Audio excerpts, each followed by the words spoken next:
اعوذ باللہ من الشیطان الرجیم بسم اللہ الرحمن الرحیم. معزز سامعینو، نن زه ستاسو په مخ کې د جنازي مونځ طریقه وړاندې کوم. د جنازي مونځ طریقه دغه دی چې میت به د امام په مخامخ په دې طریقه باندې کېدولی شي چې د هغې سینه امام ته مخامخ شي. هغې نه پس په امام صاحب او مقتدیان دواړه نیت وکړي، او نیت چونکې دا د زړه ارادې ته وي، لہذا په ژبه باندې نیت ویل څه ضروري نه دي. بس زړه کې دغه نیت چې راشي چې د دې میت زه د جنازې مونځ کوم په دې امام اقتدا کې، نو بس دغه نیت دی. هغې نه پس د امام تکبیر تحریمه ووایي، غوږونو ته د لاس اوچت کړي، مقتدیان به هم لاسونه اوچت کړي او تکبیر تحریمه به ووایي، خو امام به په زور آواز سره وایي او مقتدیان به په رو. نو اول تکبیر چې وویلی شي نو مقتدیان او امام صاحب دا به سبحانک اللهم د مونځ والا چې کوم ثنا دی دا به آخره پورې وایي، ولا اله غیره پورې. بیا به امام دویم تکبیر وایي، خو په دې تکبیر کې به امام او مقتدیان دواړه لاسونه نه اوچتوي. دویم تکبیر نه پس به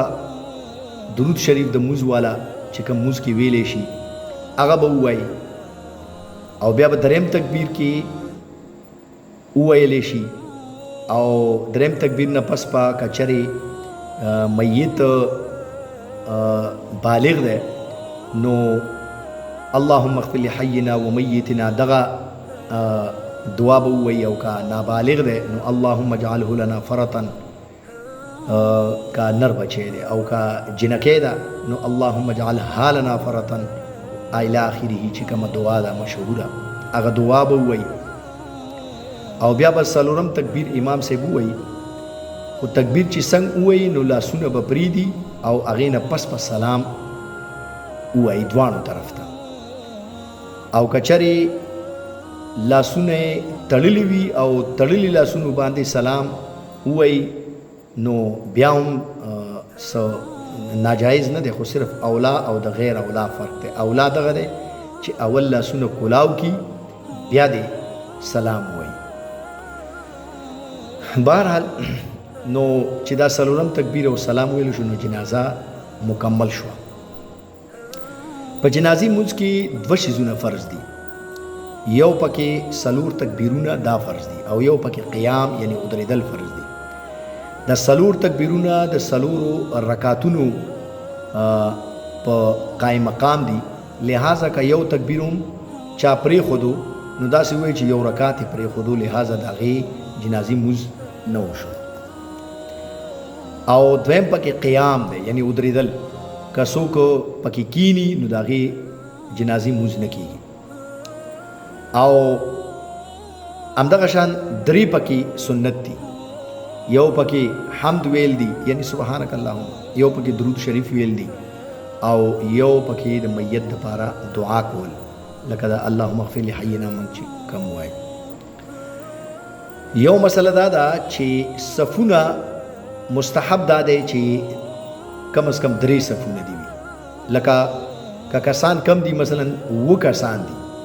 نو طریقه دغه دی چې یو پکې امام شي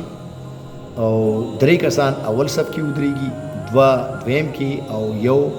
دریم صف کې، او که خلک زیات وي نو بیا د 15 یا 7 صفونه برابر کړلی شي. همدغه شان د نماز جنازه مغو شیزونو سره ماتیږي چې کومو شیزونو سره عام مونځ 5 وخته مونځ ماتیږي، خو صرف یو فرق دی پکې چې عام مونځ چې کم دی هغه کې که یو سړی قهقهه ووایي، قهقهه ولګوي نو قهقهې سره اودس ماتیږي، لہذا مونځ هم ماتیږي. خو په جنازي مونځ کې اودس قهقهې سره نه ماتیږي. همدغه شان د زنانه و محاذات سره عام مونځ ماتیږي، خو جنازي مونځ نه ماتیږي، یعنی ښځې ته مخامخ داسې ودرېدل چې هغه ستا سره د هغې جسم هغه مقابل کې راشي نو دې سره بیا مونځ ماتي ته محاذات نه وایي، د هغې خپل صورتونه دي هغه به انشاءالله بیا چېرته ذکر کوو